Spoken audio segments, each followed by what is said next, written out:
이 세상에는 많은 공동체가 있습니다.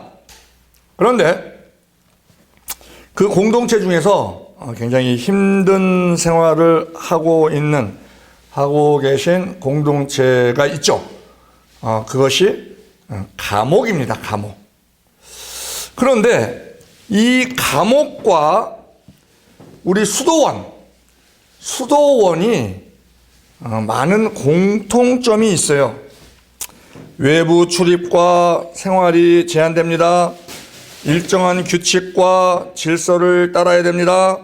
공동생활을 하는 경우가 많죠. 그 다음에 욕망과 자유를 절제하는 생활을 해야 됩니다. 침묵, 고독, 또한 반복적 일상이 존재합니다. 이러한 공통점이 있는데 또한 다른 점이 있습니다. 다른 점을 보면 들어가는 이유가 감옥은 죄에 대한 처벌 성격이 있죠. 사회로부터 독립시키는, 격리시키는. 그러나 수도원은 신앙과 수행을 목적으로 들어갑니다.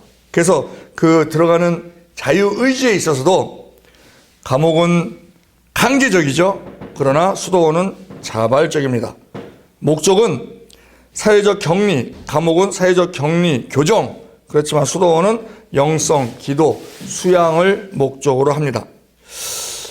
분위기가 굉장히 중요한데, 분위기가 감옥은 통제 중심이에요. 그런데 수도원은 경건, 훈련 중심이죠. 그 다음에 나가는 문제는 감옥은 법적 제한을 받습니다. 그러나 수도원은 본인이 나가고 싶으면 언제든지 나갈 수 있는. 이 감옥과 수도원이 공통점도 많고 다른 점도 있는데 그 중에 다른 점 중에 가장 큰 다른 점은 뭐냐? 감옥은 불평이 많습니다. 그런데 수도원은 감사가 많죠. 그래서 이 감사가 그 분위기가 생활 패턴이 비슷하다 하더라도 감사가 있느냐 없느냐. 우리가 크리스찬입니다. 크리스찬과 세상 사람들의 차이가 뭡니까? 감사가 얼마나 많으냐. 거기에 따라 구별이 된다고도 볼 수 있습니다. 오늘 본문 창세기 30장에는요.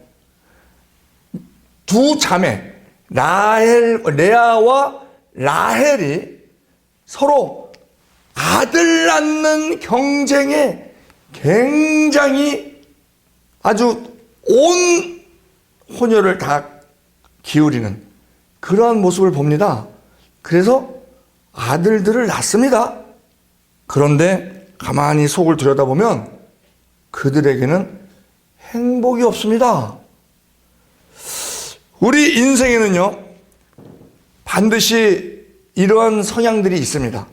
무엇을 이루고자 열심히 하는데 그 이루고 나서도 어떠한 감동이 없고 오히려 더 불안감이 있는. 또한 지금 이 레아와 라헬은요, 아들 낳는데 아주 열심을 냅니다. 열심을 내는데 만족들이 안 되는 거예요. 왜 만족이 안 돼요? 감사가 없기 때문에 그렇습니다. 또한 이 경쟁 시대에서 지금 이 레아와 라헬이요, 아들 낳는 경쟁 모드에 지금 빠져 있는 거예요. 그래서 이 경쟁하면은 반드시 끼어드는 것이 마귀의 어떤 그런 그 가라지가 끼어드는데, 그렇게 경쟁은 이기기 위해서 열심을 냅니다. 그런데 우리 사는 것도 마찬가지예요. 지금 경쟁 시대죠. 경쟁 시대. 그런데 열심히 사는데 결과가 만족치 않을 때 우리에게도 있습니다. 우리에게도. 지금 이 레아와 라헬뿐만이 아니고. 그리고 남들은 잘 되는 것 같은데 나만 뒤지는 것 같은 그러한 심리가 있을 때 있어요. 또 기도는 하는데 응답이 너무 늦어질 때, 또 사람 때문에 상처받고 억울할 때, 지금 이 창세기 30장이 바로 그런 사람들의 이야기가 기록되어 있습니다. 이 30장에는 경쟁하는 자매, 욕심 많은 외삼촌, 외롭고 지친 야곱, 그리고 하나님은 어떻게 하고 계시느냐? 기다리시는 하나님. 그것을 우리가 볼 수 있어요. 겉으로 보면 인간의 계산과 욕망이 가득 찬 그러한 장으로 보입니다. 그러나 자세히 보면 하나님께서 조용히 일하고 계신다 하는 것을 알 수 있는 장이 또 창세기 30장입니다. 그래서 오늘 이 말씀을 통해서 하나님은 늦으시는 것 같아도 반드시 역사하신다 하는 믿음을 우리가 다시 점검해 보자는 겁니다. 비교와 경쟁은요, 사람을 불행하게 만듭니다. 이 창세기 30장 1절에서 13절까지의 내용인데, 라헬은요, 언니 레아만 보면 괴로워. 자매인데 괴로워. 왜 그렇습니까? 라헬이 왜? 레아는 아들을 막 순풍순풍 낳아요. 근데 라헬은 아들이 없는 거야. 그러니까 1절에 뭐라 그럽니까? 야곱에게 나로 자식을 낳게 하라. 그렇지 않으면 내가 죽겠노라. 이야, 아주 폭탄 선언을 합니다. 얼마나 마음이 무너졌으면 이러한 말을 했겠는가 하는 생각이 들 수도 있습니다. 그런데 레아는요, 아들을 많이 낳았어요. 처음에 막 넷이 줄줄이 나. 루벤, 시몬, 레이, 유다, 줄줄이 나요. 넷을. 라헬은 한 명도 못 낳아.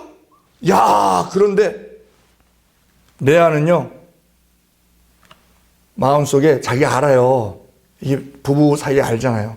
자기가 아들은 낳지만 사랑받고 있지 못하다.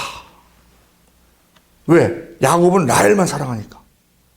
사랑받지 못하다 하는 그런 공허함이 있는 거예요. 그 공허함. 그런데 라헬은 사랑은 받는다고 하는데 아이가 없어. 열매가 없어. 그러니까 또 막 말도 안 되는 투정을 하죠. 응? 마치 원인이 야곱에게 있는 것처럼.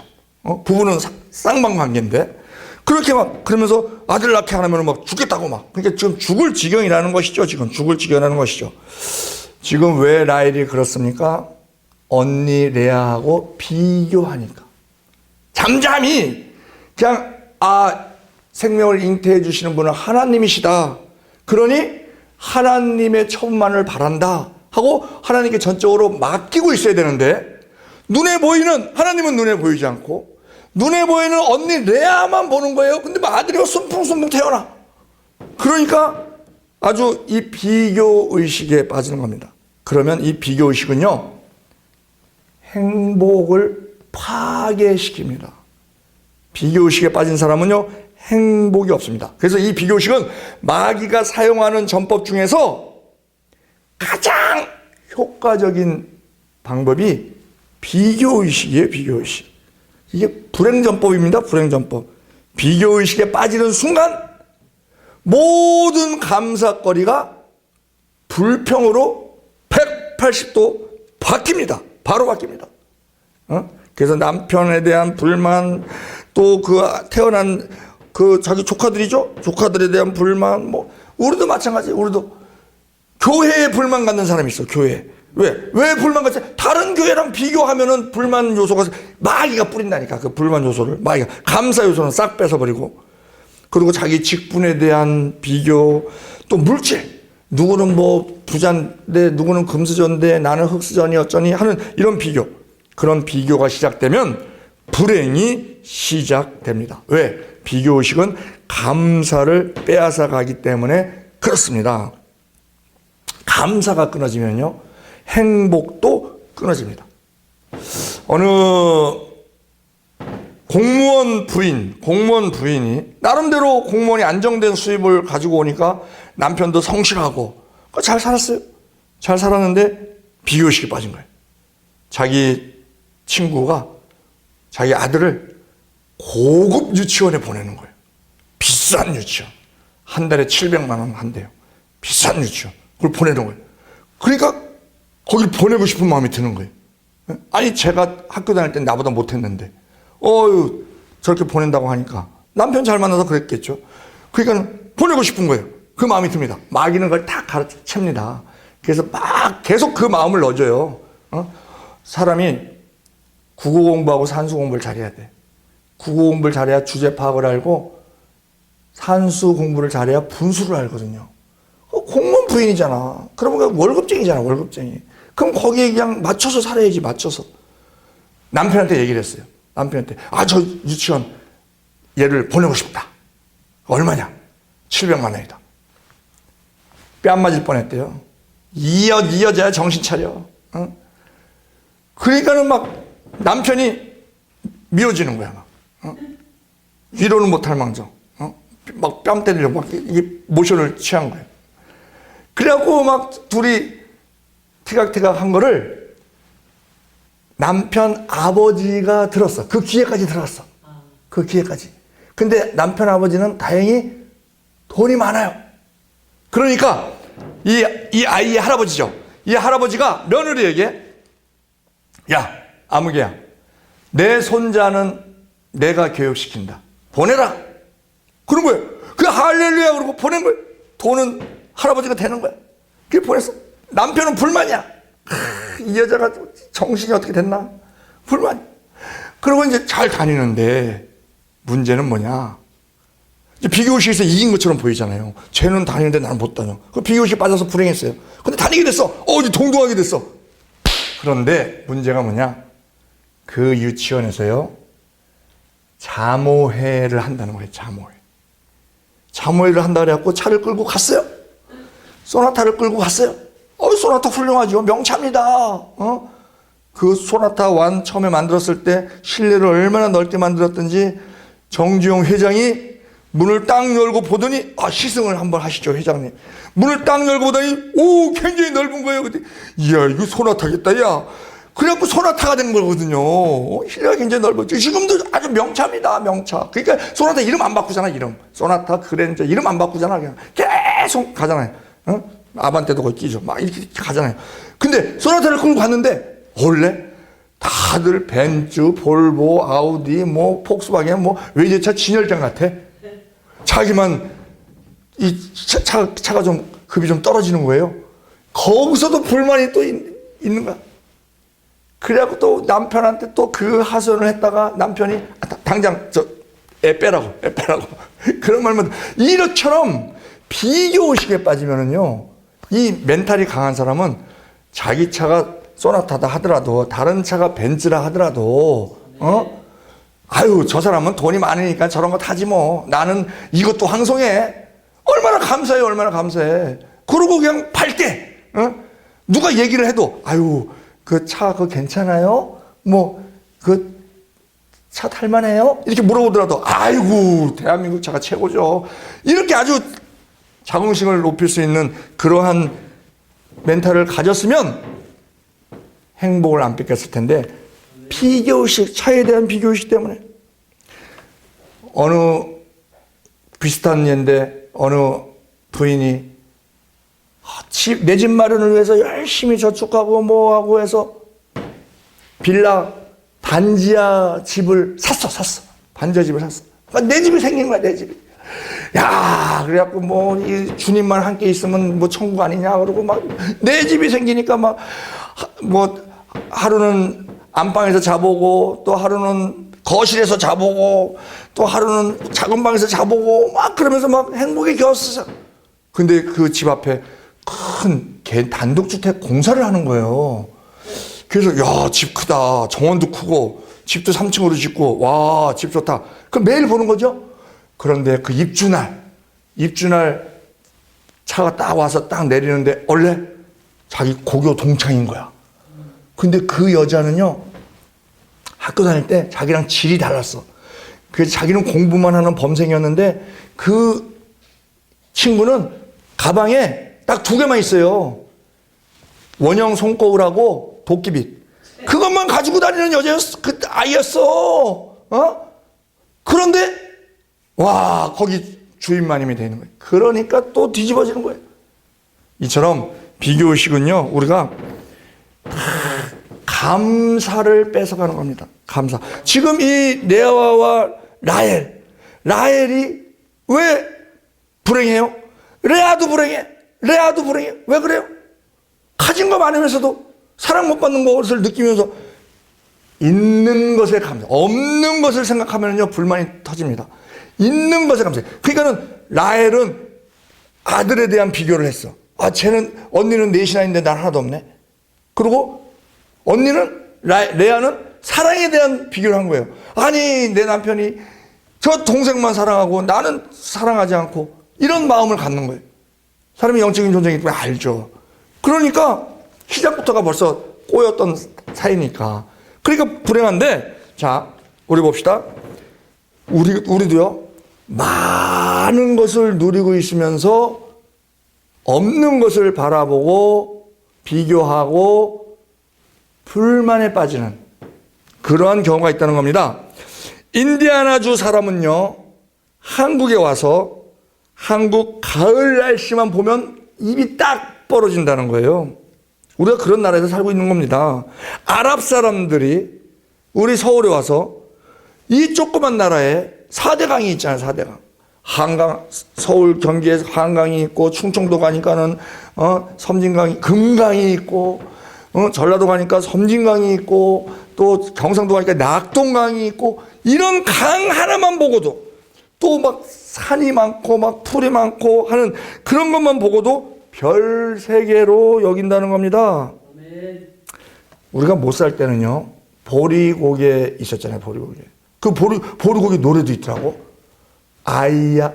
애들이 막 뛰면은, 애들은요, 막 안 걸어 다녀요. 에너지가 발에 있어서 막 뛰어다닙니다. 오히려 걸어 다니고 좀 잘 안 뛰면은 문제가 있는 거예요. 애들은. 병이 있거나 아니면 영양이 부족하거나 이런 거거든요. 뛰면 흐뭇해야 돼. 근데 보릿고개 때 그 배경한 노래를 보니까, 아이야, 뛰지 마라. 배 꺼질라. 이래. 아이고, 세상에. 뛰면 배 꺼진다는 거지. 그때 신나는 날이 언제였냐면 명절이었어요. 명절 때 먹을 게 많아. 그래갖고 막 갑자기 먹고서 막 배탈도 나고 막 그랬어. 그래도 명절이 좋았다는 거예요. 왜? 먹을 게 많았으니까. 그런데 요즘 어떻게 바뀌었습니까? 명절 음식 많이 먹는 집 부러워하다가 지금은요, 명절 되면 음식 만드는 것 때문에 명절 증후군이라는 것이 생겼다는 거예요. 이제 음식 이제 싫다는 거야. 왜? 평상시에 많으니까, 평상시에. 그러한 나라에서 살고 있는 겁니다. 그런데 감사가 없으면요, 이 모든 것이 다 불행으로 빠진다는 거예요. 우리 다 행복을 원하죠? 행복하려면 자족하고 감사하도록 해야 됩니다. 불행 중에 감사할 수 있으려면, 우리가 어려운 일 닥칠 때, 고난 닥칠 때, 환난 당할 때, 그때 감사할 거리 없잖아요. 그런데 그때도 감사를 해야 돼. 왜? 범사에 감사해야 되니까. 그때도 감사를 해야 되는데, 그렇게 감사를 하려면 하나님의 능력을 믿어야 돼요. 하나님의 능력. 이스라엘 백성들이 광야 40년 있다가 요단강 건너갔어요. 요단강 건너가니까 약속의 땅 감격이죠. 하나님께서 약속의 땅으로 주신 거예요. 가나안 땅. 근데 딱 가니까 뭐가 있어? 여리고성이 있어. 여리고성. 아니, 나대지를 주시면 얼마나 좋아. 여리고성이 있어. 왜 여리고성을 뒀어요? 하나님의 능력을 보이시기 위해서. 환난 우리 왜 허락하십니까? 하나님의 능력을 보이시기 위해서. 그래서 얘기하잖아요. 환난 날에 나를 부르라. 내가 너를 건지리니 너가 나를 영화롭게 하리라. 그 건지시는 능력을 보이시기 위해서 고난을 주신다는 겁니다. 그래서 우리가 어려움이 있을 때, 지금 이 레아 같은 경우 아이가 없어. 그럼 뭘 바라봐야 돼요? 하나님의 능력을 바라봐야지. 하나님의 능력을 바라보면 그가 그렇게 불행하지 않을 수 있어요. 그것은 현재를 바라보면 낙심되죠. 그래서 현재보다 미래의 소망을 하나님께 둬야 된다는 거예요. 왜? 이루어 주실 분이 하나님이시니까. 지금 현재 어려우면 이 환난 끝났으면 좋겠다. 지금 가난하면 이 가난 끝났으면 좋겠다. 지금 병들어 있으면 이 병 빨리 나았으면 좋겠다. 그건 미래 일이에요. 그 미래 일에 대한 소망을 가지되 그 소망을 어디에 두느냐? 하나님께 두라는 겁니다. 우리는 큰 틀에서 보면 이미 하나님의 감사 속에 있는 존재입니다. 왜? 감사할 것들이 많아요. 그래서 믿음으로 감사하면은요, 기도하게 되고요. 그리고 그 믿음으로 감사하며 기도하면 우리가 기뻐지게 됩니다. 왜? 이루어질 거니까. 그게 믿음이잖아요. 하나님이 이루실 일을 바라보고 미리 감사하는 거예요. 미리. 왜? 믿음은 바라는 것들의 실상이니까. 바라는 것들의 실상. 그게 믿음이거든요. 미리 감사하는 거예요. 미리. 그러면 그것을 이루어지기 위해서 또 당연히 기도하게 되죠.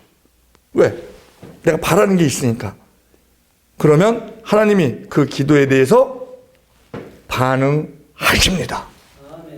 반응이 한꺼번에 큰 반응을 주실 때도 있지만 아주 세미하게 우리가 느끼지도 못할 정도로, 그렇지만 하나님은 조용히 지속적으로 일하신다 하는 것을 믿음의 눈으로 봐야 된다는 겁니다. 그러면 기뻐하게 될 수 있다는 것입니다.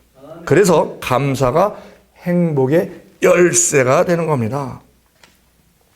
지금 라헬은 레아에 비해서 열등의식에 빠져 있어요. 비교의식에 빠져 있어요.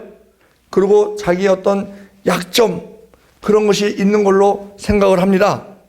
고린도후서 12장 9절에 내 능력이 약한 데서 온전하여짐이라 나의 여러 약한 것들에 대하여 자랑하리니. 우리 모두 다 약한 것들이 있어요. 그래서 그 비교의식, 그 약한 것이 있기 때문에 비교의식을 빠졌을 때 우리가 불행하게 되는 거거든요. 라인홀드 니버 신학자가요, 내가, 우리 경쟁의식에 안 빠지려면 내가 약점이 있잖아요. 우리가 약점. 내가 고칠 수 있는 것은 고칠 수 있는 용기를 주시고, 어쩔 수 없는 상황 있잖아요. 어쩔 수 없는 상황. 어쩔 수 없는 것, 고칠 수 없는 것은 담담히 받아들일 수 있는 평온을 내게 주시고, 또 내가 고칠 수 있는 것과 고칠 수 없는 것을 분별할 수 있는 지혜를 주옵소서 라고 기도를 하라는 겁니다. 가인도 왜 살해했어요? 비교의식 때문에. 마태복음 20장에 포도원 농부 왜 불평합니까? 비교의식 때문에. 자기 받을 거 다 받으면서도 비교의식 때문에. 예? 이런 일이 벌어지죠.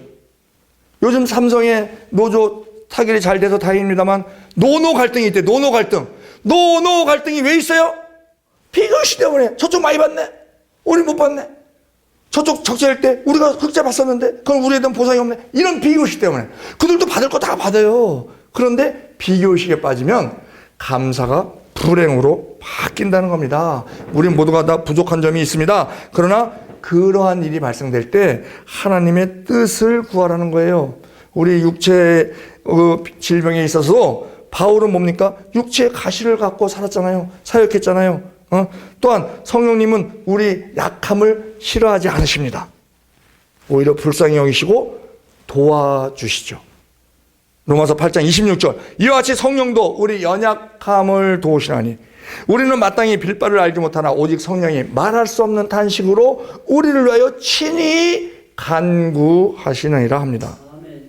무디 선생이요, 집회를 끝나고 이제 집회가 끝났는데 한 소녀가 찾아와서 하나님의 사랑을 깨닫고 싶다고 얘기하는 거예요. 자기 하나님 사랑하는데 그 사랑을 좀 깨닫고 싶다고. 그거 어떻게 하면 되냐고.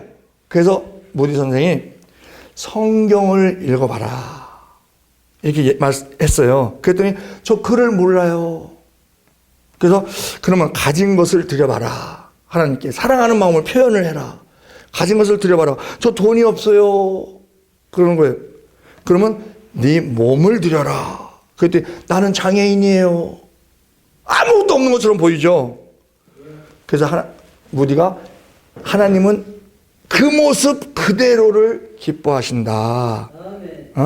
너 돈 없는 거, 너 글 모르는 거, 너 뭐 장애인 거 하나님이 더 잘 아신다. 그러니 그런 거 개의치 말고 하나님께 있는 그대로를 드려라. 그리고 그 스태프들한테 이 아이에게 용기를 주자. 그러고 삥 둘러서 원을 그리고 이제 통성으로 기도를 했어요. 근데 그 아이가 그때 이제 성령의 그 충만함으로 그 체험을 하면서 이 아이가 계속 그 무디 선생의 말이 딱 꽂힌 거예요. 뼛속까지 꽂힌 거예요. 그래서 고백합니다. 하나님, 내 모습 그대로 받아주세요. 내 모습 그대로 받아주세요. 자기는 다 부족함이 많아갖고 하나님께 드릴 게 없다 그랬어. 드릴 게 없는 줄 알았어. 그때 있는 그대로 드려라. 그러니까 내 모습 주님 받아주세요. 받아주세요. 그 소리를 듣고 엘리자 해밀턴이 작사를 하고 생키가 작곡을 했어요. 그것이 찬송가 349장. 나 주의 도움 받고자 이 모습 이대로 받아주시옵소서. 그 찬송이 탄생이 되는 겁니다. 사탄은 계속 말합니다. 너는 왜 저 사람처럼 안 되느냐? 왜 너만 뒤져 있느냐? 그러나 하나님은 우리를 비교하지 않으십니다. 하나님은 각 사람을 다르게 만드셨고 다르게 다루십니다. 그리고 우리의 모습 그대로를 사랑하십니다. 어떤 사람은요, 어떤 일을 하는 데 있어서 빨리 열매를 맺고 어떤 사람은 오래 기다린 뒤 열매를 맺습니다. 중요한 것은 속도가 아니라 열매입니다. 열매. 어떤 열매가 맺히느냐. 오늘 예배 가운데 비교의 영이 떠나기를 축원합니다. 남을 보며 낙심하지 말고 하나님이 나를 어떻게 인도하실 것인가 하는 것을 바라봐야 된다는 겁니다. 라헬이 그걸 바라보지 못했다는 겁니다.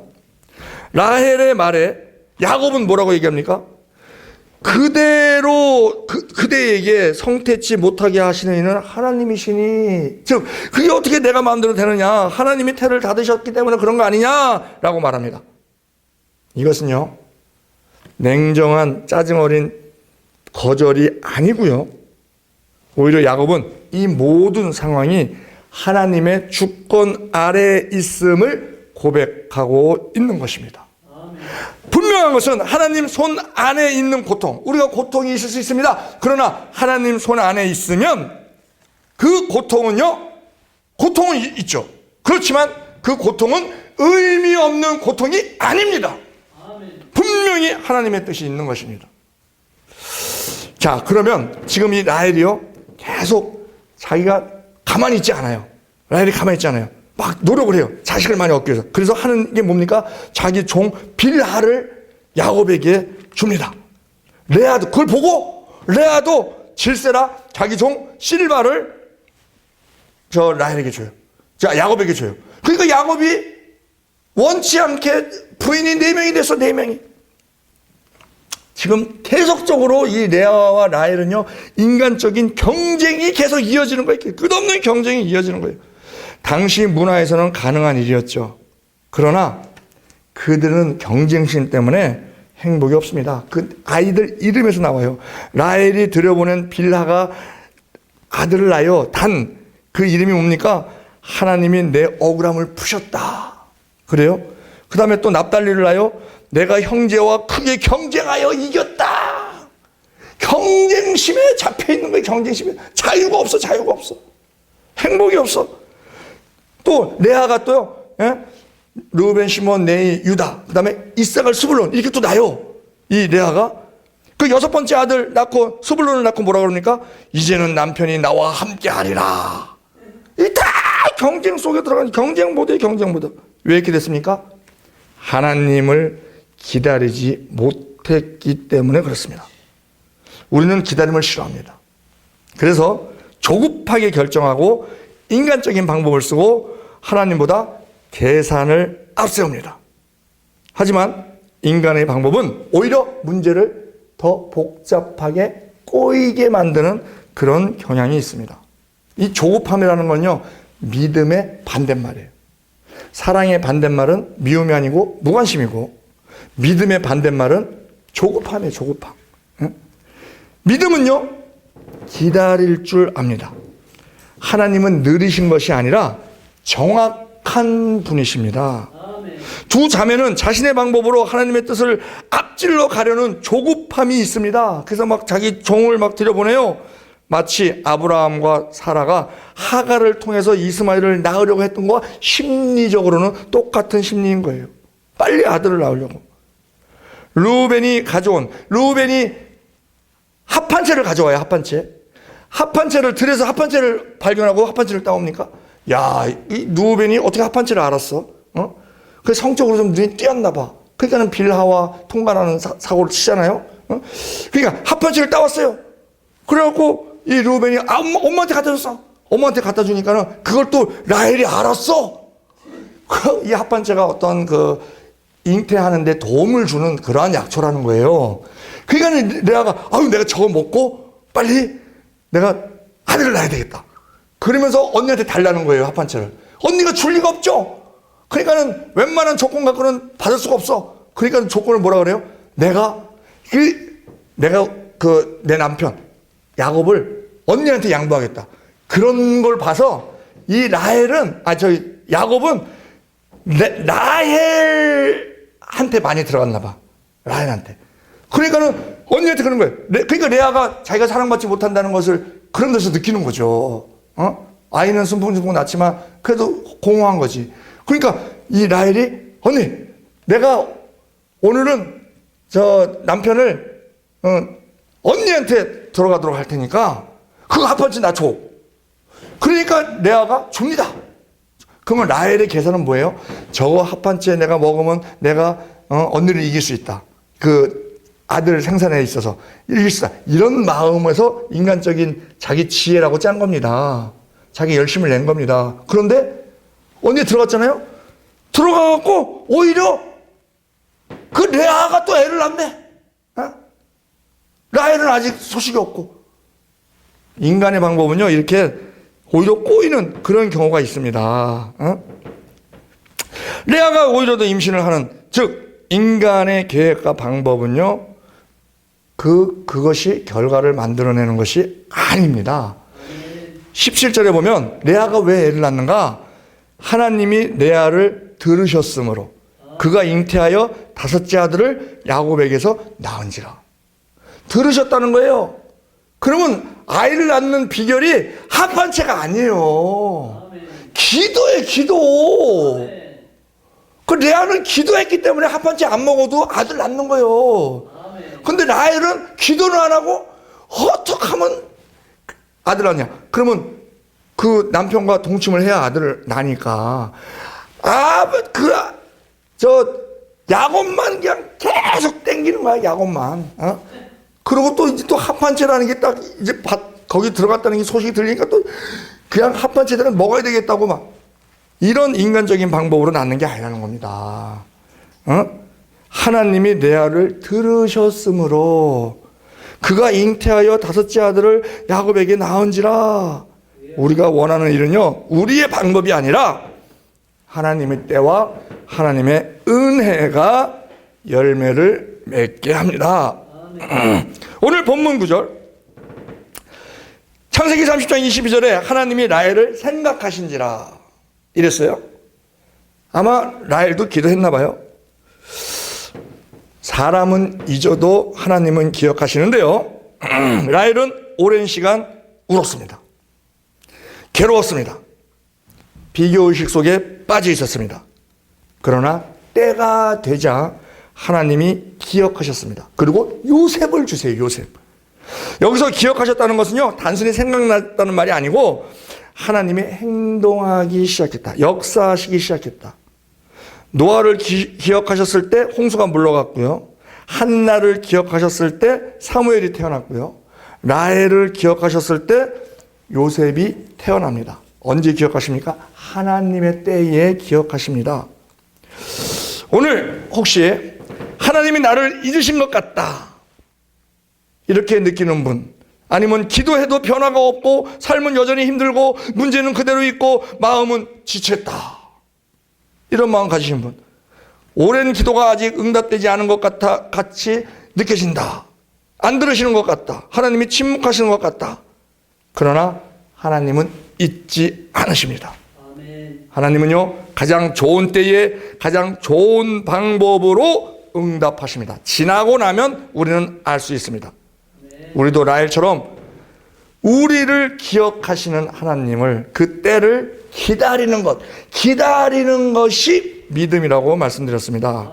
하나님은 결코 기도하는 자를 잊지 않으십니다. 때가 되면 움직이십니다. 은혜의 문을 여십니다. 막힌 길을 뚫으십니다.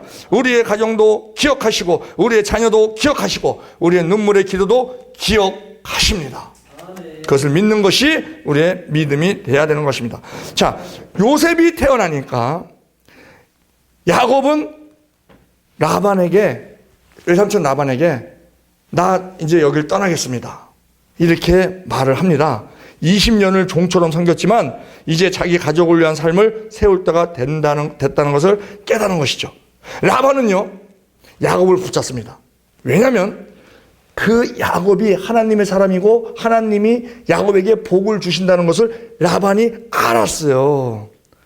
30장 27절에 라반이 그에게 이르되 여호와께서 너로 인하여 내게 복 주신 줄을 내가 깨달았노니 너가 나를 사랑스럽게 여기거든 유하라. 가지 말라는 거예요. 같이 있고 싶어서 가지 말라는 게 아니에요. 복 받기 위해서 네가 있어야 내가 복을 받는다, 이런 마음이 있는 거예요. 라반은 하나님의 사람이 있는 곳에, 이 야곱과 같이 하나님의 사람이 있는 곳에 복이 임합니다. 하나님을 경외하는 사람은 자신만이 아니라 주변 사람에게도 복의 통로가 됩니다. 우리의 가정, 우리의 직장, 우리의 공동체가 우리로 인하여 복을 받는 곳이 되기를 원한다면 이 야곱과 같이 항상 하나님을 향한, 이 야곱이 욕심꾸러기예요. 욕심꾸러기인데 항상 그 기준을 하나님께 두는 것을 봐요. 라헬이 왜 나 아들 안 낳게 하느냐 그러니까 그거 하나님이 하시는 거다 하는 그 입술의 고백들이 하나님과 줄이 연결되어 있음을 봅니다. 야곱은요, 외삼촌 라반 밑에서 오랫동안 속아왔어요. 속임을 심었더니 속임이 왔어. 10번이나 막 품삯이 막 이렇게 바뀌는 그런 부당한 대우를 받고 이용당한 면도 있습니다. 그런데 하나님은 야곱을 버리지 않으시죠? 야곱의 가축이 크게 번성되게 만듭니다.